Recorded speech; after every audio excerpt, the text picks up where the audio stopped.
हाय बच्चों, मैं आपका राम प्रवेश सर। पिछली कक्षा में आप लोगों को भारत के मानचित्र के माध्यम से भारत के केंद्र शासित प्रदेशों को दर्शाए थे, जिसको आप ज़रूर देखे होंगे। आज हम आपके सामने उन सभी केंद्र शासित प्रदेशों के मुख्य विशेषताओं के बारे में बताने जा रहा हूं, जिसे आप ध्यान से देखेंगे, जो आपके बहुत सारी परीक्षाओं में काम आने वाले हैं और बहुत सारे परीक्षाओं में इससे संबंधित प्रश्न रहते हैं। आप इसको बढ़िया से समझ लेंगे तो आपके बहुत सारे प्रश्नों का हल यहाँ से हो सकता है। पहला, भारत के केंद्र शासित प्रदेश दिल्ली, जो भारत की राजधानी भी है। भारत की प्रमुख केंद्र शासित प्रदेश, जिसको राष्ट्रीय राजधानी भी कहते हैं, दिल्ली के पास अपनी सरकार है, अपना मंत्रिमंडल है, मंत्रिपरिषद है, एक सदनीय विधानसभा है। दिल्ली को 1991 में अर्धराज्य का दर्जा दिया गया। दूसरा केंद्र शासित प्रदेश दादर नगर हवेली। इस प्रदेश पर मराठा और पुर्तगालियों का वर्षों से शासन होता आ रहा था। भारत सरकार 11 अगस्त 1961 में इसे भारत में शामिल किया।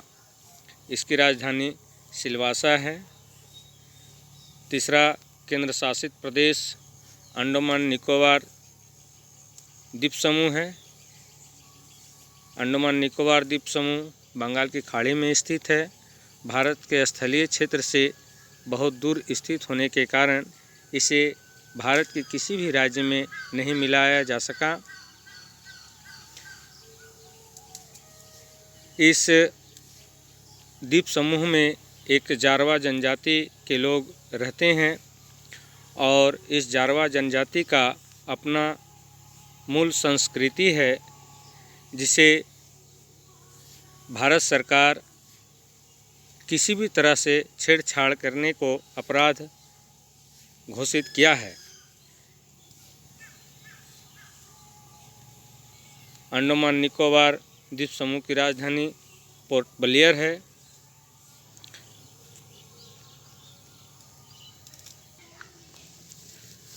आगे एक द्वीप समूह और है, जिसका नाम लक्षद्वीप समूह है।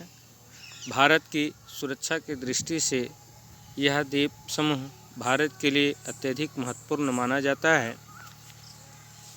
लक्षद्वीप समूह क्षेत्र में भी एक विशेष प्रकार के जनजाति रहते हैं, जिसका अपना एक संस्कृति है, जिसे किसी भी सूरत में हस्तक्षेप करना नहीं है। भारत इस तरह के हस्तक्षेप को अपराध घोषित किया है। इसकी राजधानी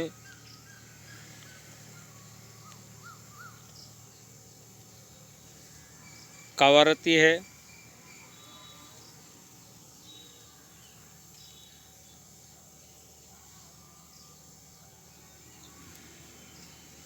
कावारती इसकी राजधानी।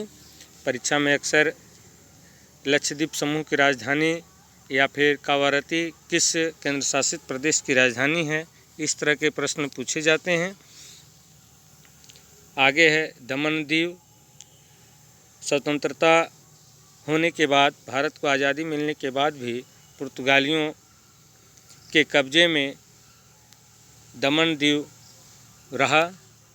1961 में भारत इस क्षेत्र को आज़ादी दिलाया और भारत में शामिल किया, इसलिए इसे केंद्र शासित प्रदेश के रूप में रखा गया। इसकी राजधानी दीव है। आगे चंडीगढ़ भारत का ऐसा केंद्र शासित प्रदेश है जो दो मुख्य राज्यों की राजधानी भी है। पंजाब और हरियाणा, इन दो राज्यों की राजधानी चंडीगढ़ है।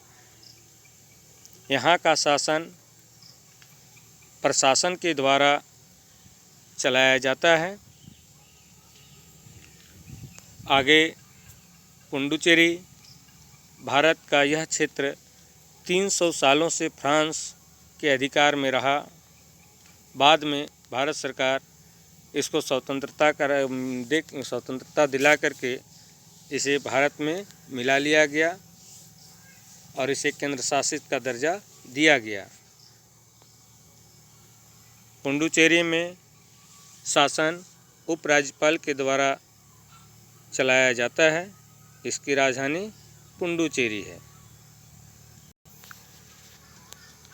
अब आपको दो ऐसे केंद्र शासित प्रदेशों के बारे में बताने जा रहा हूं जो पहले एक राज्य के रूप में जाना जाता था, जम्मू कश्मीर, जो अब दो केंद्र शासित प्रदेशों के रूप में गिना जाता है। पहला है जम्मू कश्मीर। यह अब एक केंद्र शासित प्रदेश है जिसकी घोषणा 5 अगस्त 1919 को की गई थी और 31 अक्टूबर 1919 से यह प्रभावी हो गया। दूसरा केंद्र शासित प्रदेश लद्दाख के रूप में, लद्दाख को जम्मू कश्मीर से अलग करके एक केंद्र शासित प्रदेश का दर्जा दिया गया। इसकी घोषणा भी 5 अगस्त 1919 को की गई और 31 अक्टूबर 1919 को प्रभावित हो गया। जम्मू कश्मीर का प्रशासनिक केंद्र श्रीनगर को रखा गया, जबकि लद्दाख के प्रशासनिक केंद्र लेह को बनाया गया है। धन्यवाद। आप लोग ज़रूर देखें।